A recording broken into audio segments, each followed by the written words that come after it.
those private parties. So you may be aware that there is a code of conduct on content illegal hate speech online that has been adopted 31st of May 2016 between the Commission and big names in the IT companies such as Google, Facebook, Microsoft, where those IT companies decided to sign this code of conduct where there is a definition of hate speech. A definition of hate speech that is connected with the concept with the framework decision, so it's a limited one. And it is connected also with the general principles. What is the problem there? Because as you may find in the handbook, you have different interpretation of what hate speech is by private companies. So whenever a single individual finds that there's a problem on Facebook, and we will have a presentation on these type of cases later on, how to deal with this type of soft law instruments. Are they just soft law? Can they be enforced before courts? So the fact that an IT company do not comply with the code of conduct of that has been signed may be enforced at national level before courts.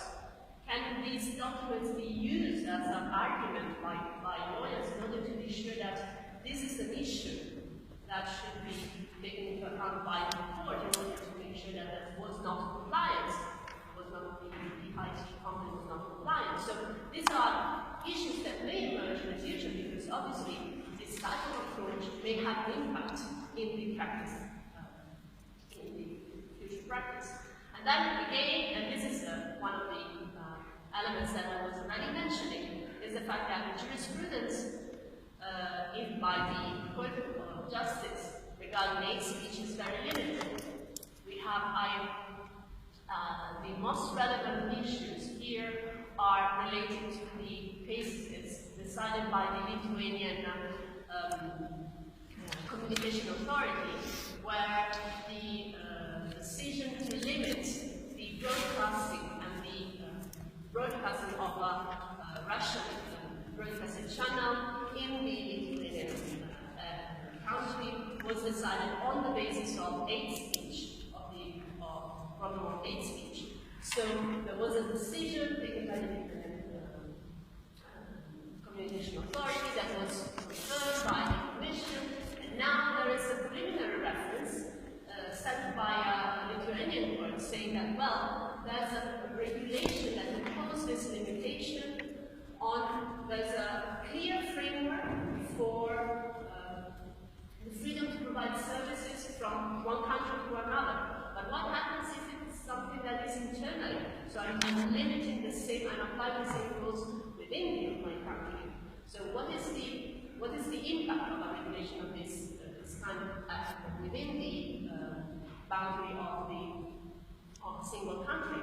So these are questions that may emerge, but are still not so frequent in the jurisprudence of the Court of Justice, whereas the Court of Strasbourg has a long line of cases dedicated to hate speech, where we have very important cases that has inspired the national cause, and several of you will present them, these cases, in the roundtable after lunch.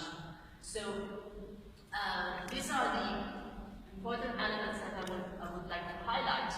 And then I would like also to present to you one of the examples where the judicial dialogue is more evident. One of the cases where there is a possible limitation is a conflict with other rights and freedoms protected by the Charter. And one of those important ones is that right to protection. So it's trying to Article 8 of the Charter. So why we are speaking about that protection? Because it's impossible not to connect the two, because any communication activity that involves the collection of personal data may fall into the territory of data protection. So data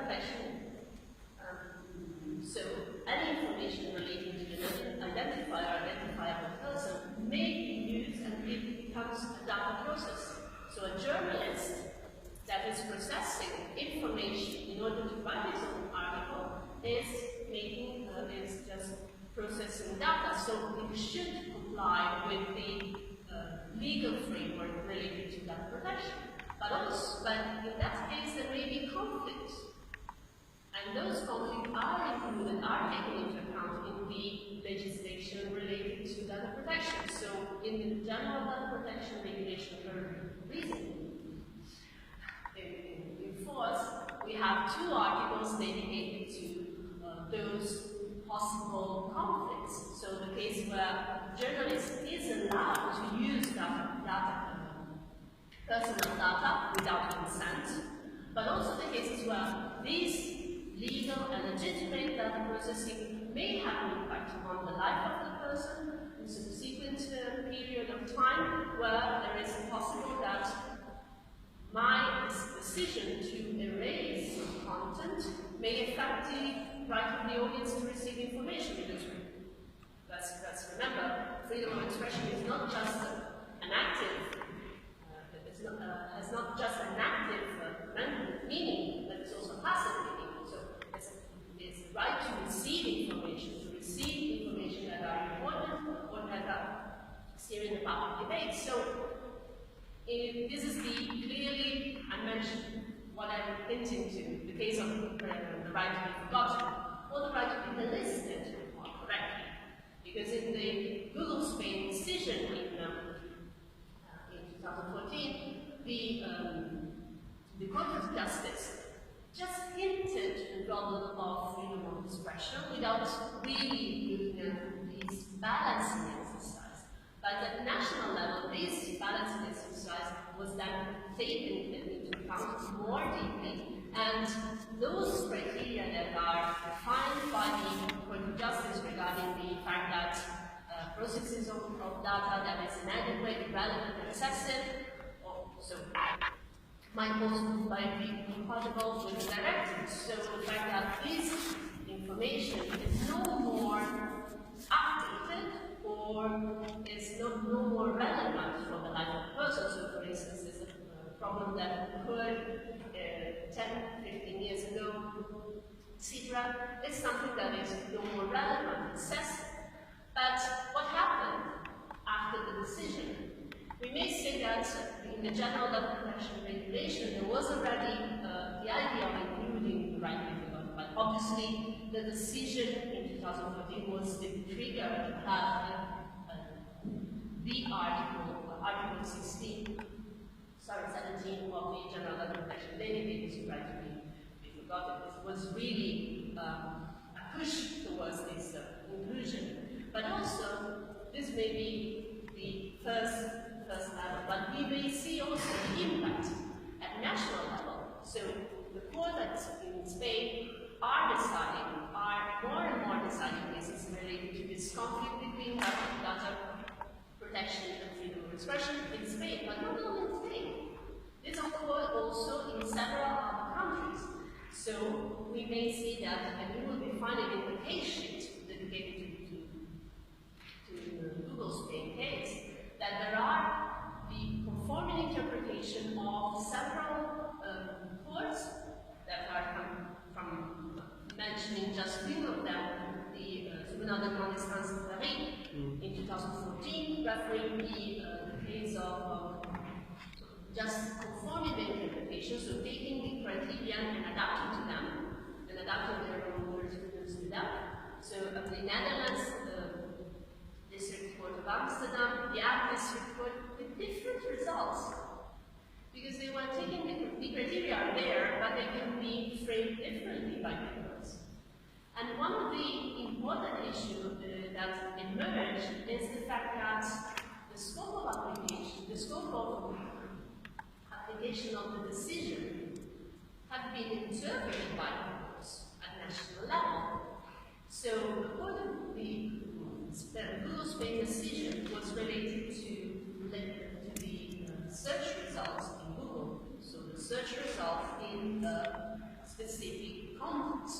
So the search engine provides information that are related to decisions that are coming from a different source, that is an online user.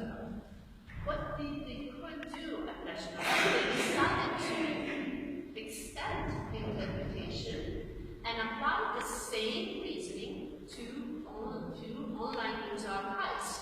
So in this case, we may see that there is a kind of extension. Is it correct? Is it not correct? Is this interpretation the one that was envisaged by the Court of Justice or not? So this is something that, obviously, the reasoning, the right to be delisted is a type of result. Is a type of reasoning that allows, obviously, the protection and the remedy that is proportionate, because you are an individual that finds it too easily the information regarding my past on Google. But what if the information was providing information regarding a criminal record of mine that was included in the information in an article, was legitimately published by the newspaper, and that it was included in the news archive. And then I would like to erase that part of my life. But can it be reasonable in terms of limitation to freedom of expression, the fact that I would like to erase a part of my past?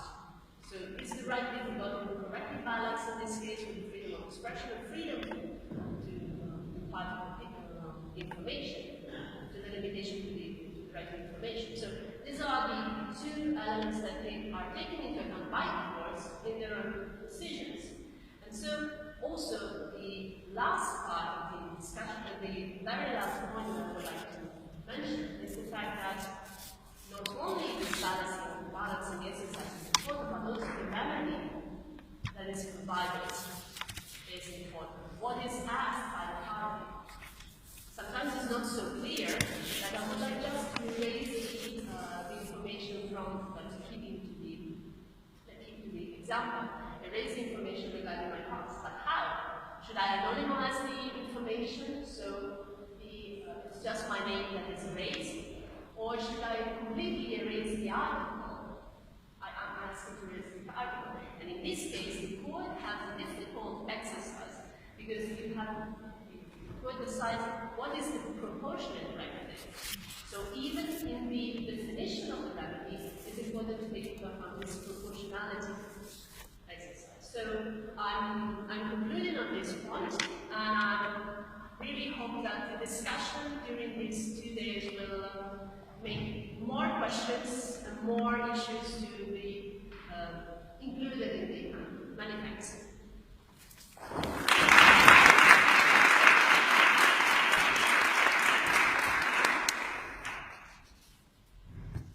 Thank you, Federica. Managing technology is not letting us down. We should have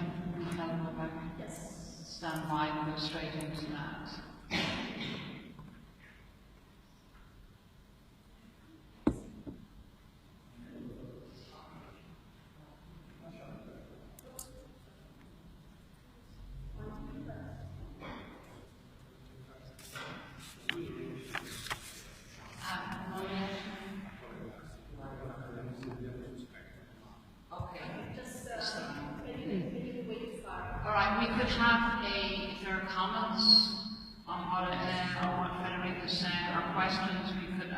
Have a small round as we wait to get connected.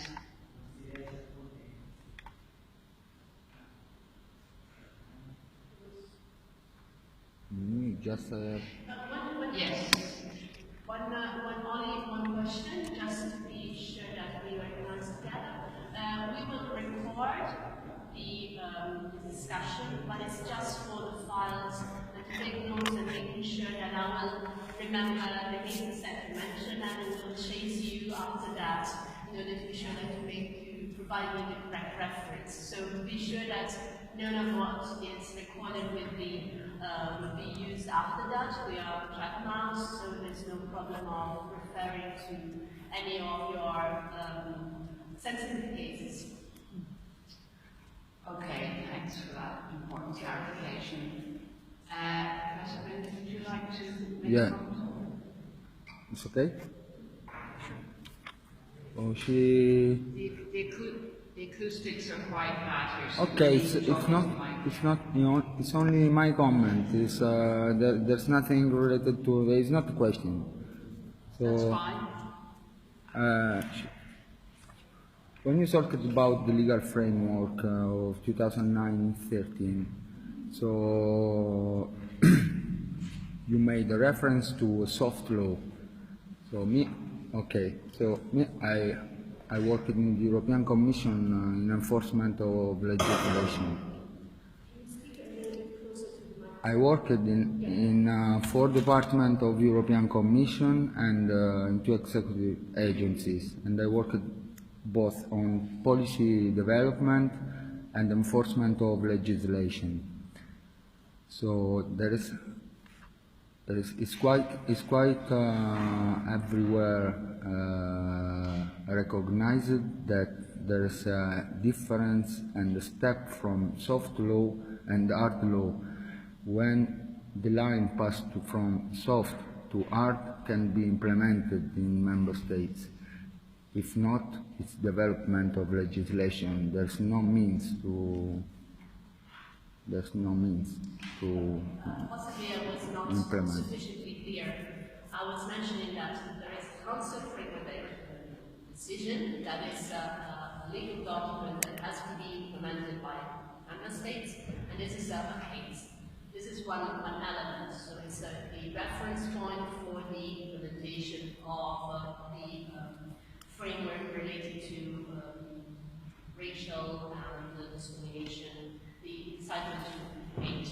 But at the same time, I was mentioning the fact that recently, in the last 2-3 years, the Commission has adopted a different approach along the one that was on the obviously normative side, so enforcement, regulation, etc.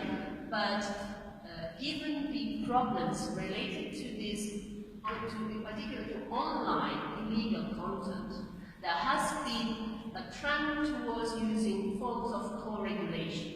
And this is true either in terms of hate speech, but also intellectual property right protection, but also in terms of fake news problem.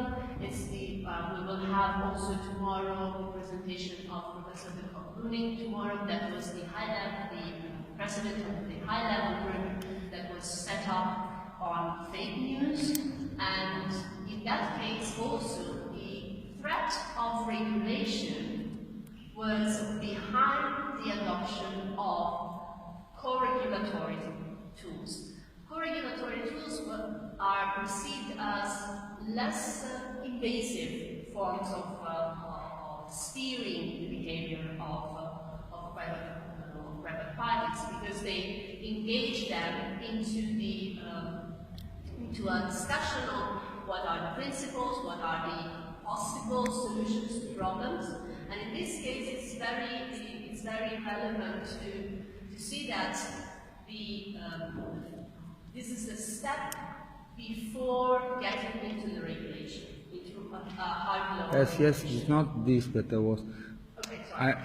In 2008, I contributed to write on. I worked on this kind of topics on Directorate General for Information, Society and Media, managing also the public consultation. I was contributing in writing the public consultation of 2008 on content online, creative content online, and we analyzed also broadcasting penetration, a lot of things, and we had also a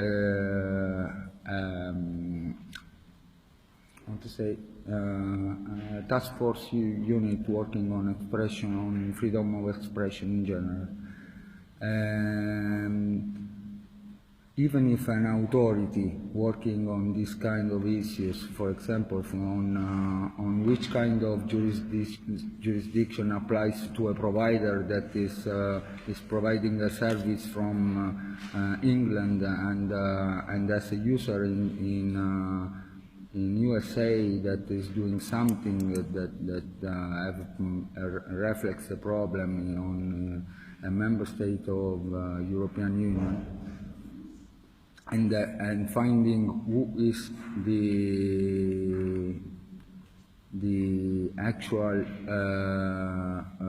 say criminal or soft criminal that is doing the crime in an example of a terrorist movement or maybe fraud or something like this. The authority cannot sanction the member states. Cannot, because there is not implementation, it's not implementation of legislation. It's not implemented.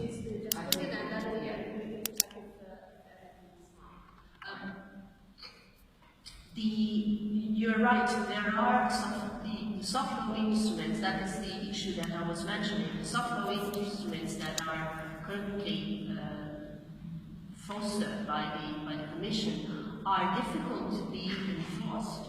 That is the issue, but given that they are co-regulatory, it's not just self-regulatory tools, there is a possibility for different enforcement, different interpretation by courts as guidelines or principles or compliance criteria that may be used, because obviously in terms of there is a wide discussion regarding how much self-regulatory okay, I may put make an example, more clear example. The Italian Code of Conduct of Journalists can be interpreted as a co-regulatory tool, because it's a code that has been prepared and defined by the journalists, that has been adopted and approved by the privacy authority, so the data protection authority at the national level, and has been enacted and included into the so-called Code of Privacy Code in Italy. So there's a co-regulatory tool that can be enforced by courts, because the fact that the journalists do not comply with the code of conduct may have an impact in their analysis of their case, the fact of the case. So the issue is that can these co-regulatory instruments adopted at the European level be interpreted similarly by court? So it's not that I'm posing, I'm providing a solution. I'm posing a question, and I'm posing to you this issue, because how would you interpret this type of codes at national level?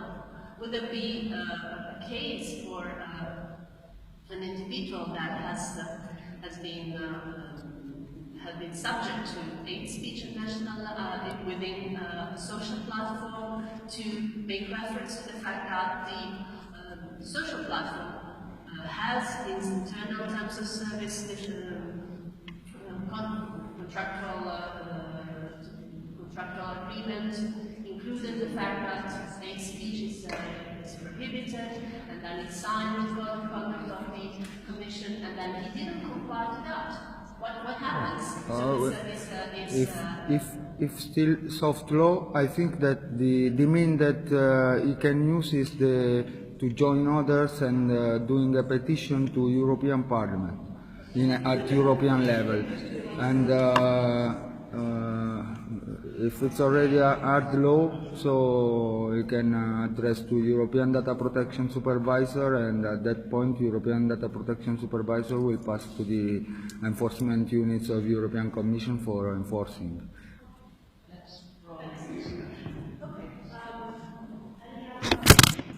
Any other questions?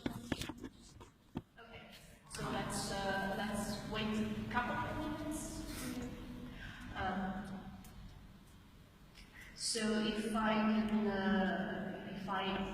can suggest you is just to take this time to introduce you a little bit the hypotheticals that we will be discussing today, just taking this couple of minutes, not to, and avoiding the presentation later on after the coffee. There will be 3 hypotheticals to be discussed today. You have them in your folders. They were already in the handbook, so you could have read them already. But anyway, they are now inside your folders. And